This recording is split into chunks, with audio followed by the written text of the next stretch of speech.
म्हसळा तालुक्यातील गोरेगाव पोलीस ठाण्याच्या हद्दीतील संदेरी येथील विचारे कुटुंबियांच्या चुलतीच्या नावे असलेल्या जमिनीचे मूळ वारसदार असलेल्या रामचंद्र किसन विचारे आणि अन्य 4 भाऊ यांच्या मालकीच्या जागेत रमेश आणि संदीप सावंत यांच्या वडिलांना 400 स्क्वेअर फूट जागा घर बांधून राहण्यासाठी सन 1962 साली तोंडी देण्यात आली होती। याबाबत आता रामचंद्र विचारे आणि बंधूंची कोणत्याही प्रकारची हरकत नव्हती। मात्र कालांतराने रमेश आणि संदीप सावंत यांचे वडील श्रीधर सावंत यांनी या घराभोवती पुढील बाजूस पडवी तसंच मागील बाजूस एक पडवी बांधून अतिक्रमण करून जागा लाटली। त्यानंतर त्यांची मुलं यावरच न थांबता ग्रामपंचायतीनं बांधकामास मज्जाव घातलेला असताना देखील घराच्या मागील बाजूस असलेल्या मोकळ्या जागेवरही बेकायदेशीर कब्जा मिळवण्याचा प्रयत्न करून चक्क 5 फूट उंचीची संरक्षक भिंतच उभारली।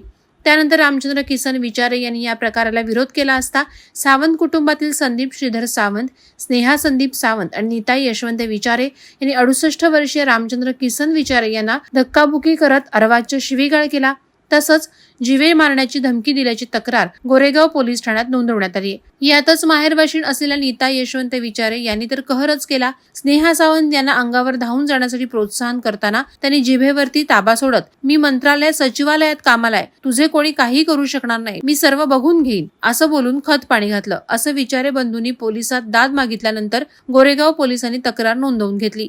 तसंच या प्रकारावर लोकप्रतिनिधींनी हस्तक्षेप करून रविवार दिनांक 23 जून रोजी यावर मार्ग काढण्यासाठी बैठक लावली। मात्र बैठकीला सावंत कुटुंबियांनी पुन्हा जैसे थे भूमिका घेत गोंधळ घालण्यास सुरुवात करत बैठकच धुडकावून लावली।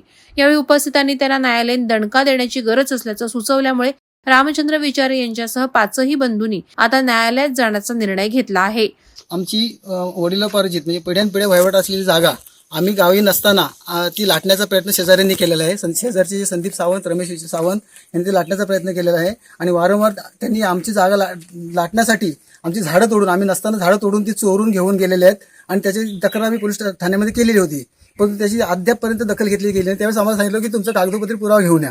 आमची चुलती वारल्यानंतर आमची वारस म्हणून नोंद झाली नव्हती, ती नोंद काही दिवसापूर्वी झालेली आहे। ते कागदपत्र त्यांना आम्ही दाखवल्यानंतर सुद्धा त्यांनी टाळाटाळ केलेला आहे गुन्हा दाखल करण्याचा चोरीचा, परंतु ती चोरी पुरतं नसून आमची जागा सुद्धा लाटण्याचा त्यांनी प्रयत्न केलेला आहे। आता नवीन धक्का घातलेला आहे, हा धक्का नवीन आता घातलेला आहे। 2 वर्षापूर्वी तो तिकडचा धक्का घातलेला पलीकडचा तो, आणि ती नारळाची झाडं वगैरे तोडून त्याचा बुंदा पसार करून म्हणजे पुरावा नष्ट करण्याचा त्यांनी प्रयत्न केलेला आहे। त्यांच्याकडे काही कागदपत्र नाही। आमच्या आजीने त्यांना राहण्यासाठी 400 स्क्वेअर फुटाची जागा दिलेली घरापुरती। घराला मागे दरवाजा नव्हता, त्यांच्या सांगितलं होतं आजीने आमच्या घरा मागे दरवाजा करायचा नाही आणि त्या पद्धतीने त्यांनी घर बांधला होता आमच्या चुलत्याने, आणि घरातच मोरी असायला पाहिजे, त्या पद्धतीने मोरी पण घरातच होते आणि मोरीचं पाणी गटारात जायला पाहिजे, या पद्धतीने तो घर बांधला होता। दगडाचा घर आहे पूर्ण, तो तेवढीच त्यांना जागा दिली होती, जागा दिलेली आहे। त्याच्या व्यतिरिक्त ही जी जागा आहे ती वाढवलेली आहे त्यांनी। आम्ही ते मुंबईला असल्यामुळे त्यांनी त्याचा गैरफायदा घेतलेला आहे। ग्रामपंचायतीने पण त्यांना नोटीस दिलेली की धक्का बांधू नका, तो सुद्धा त्यांनी धक्का बांधलेला। त्यांची नोटीसची न जुमानता त्यांना पोलिसांनी सुद्धा सांगितलं की धक्का बांधू नका, त्यावेळेला सुद्धा त्यांनी त्यांचं न ऐकता त्यांनी धक्का बांधलेला आहे। म्हणजे कुणालाच ते जुमानत नाही आहेत, त्यांची दादागिरी चालू येते। आम्हाला गावाला येण्यासाठी त्यांची आता भीती झालेली आहे। याबाबत तुम्ही कायदेशीर तुमच्याकडे डॉक्युमेंट काय काय आहेत? कागदपत्रे आमच्याकडे मृत्यूपत्र आहे, वारस नोंद झालेल्याचे कागदपत्र आमच्याकडे, ग्रामपंचायतीने आमच्याकडे जे दिलेले दाखले आहेत ते दाखले आमच्याकडे पुरावा म्हणून आहेत। प्लस आमच्याकडे आमच्या चुलतीने जे ग्रामपंचायतीमध्ये काही तक्रारी दिल्या होत्या, काही अर्ज दिले होते, ते त्या काळचे पण अर्ज आपल्याकडे अजून आहेत त्याच्यामध्ये। आणि त्यांनी खरेदी केलेलं ते पण आमच्याकडे आहे। त्यांनी जो खरेदी खत लोकांना दाखवतो की आम्ही खरेदी केलेला आहे, आम्ही घेतलेलं आहे, त्या खरेदी खात्यामध्ये त्यांच्या सहाय्यन खोट्यात केलेला खरेदी खातच बनावट आहे, कारण तो नकली दिसेल तुम्हाला बघितल्यानंतर। त्याच्यामध्ये काही तथ्य नाहीये। लोकांना ते फक्त भ्रमात लोकांचा दिशाभूल करण्यासाठी ते खरेदी खत दाखवून ती जागा लाटण्याचा प्रयत्न करतात। आमची ते दाखवतात की आमची एवढ्या वर्षापासून जागा असं दाखवतात ते, कारण आम्ही ते नाहीत ना, गावाला नाहीत, इथे राहत ना, आम्ही राहतो सगळे मुंबईला, 5 भाऊ आम्ही पोलीस स्टेशनला समझोता करण्यासाठी पोलीस स्टेशनला बोलवलं असताना तिथे बायकांना घेऊन आले आणि महिलांना पुढे करून त्यांनी धिंगाणा घातला। मागच्या आठवड्यामध्ये 9 तारखेला सुद्धा त्यांनी आमच्या समोर आम्ही आमच्या जागेत आलेला असताना त्यांनी बायकांना पुढे करून धक्काबुक्की करण्याचा प्रयत्न केलेला आहे। वादळवारा लाईव्हसाठी राज भंडारी, पनवेल।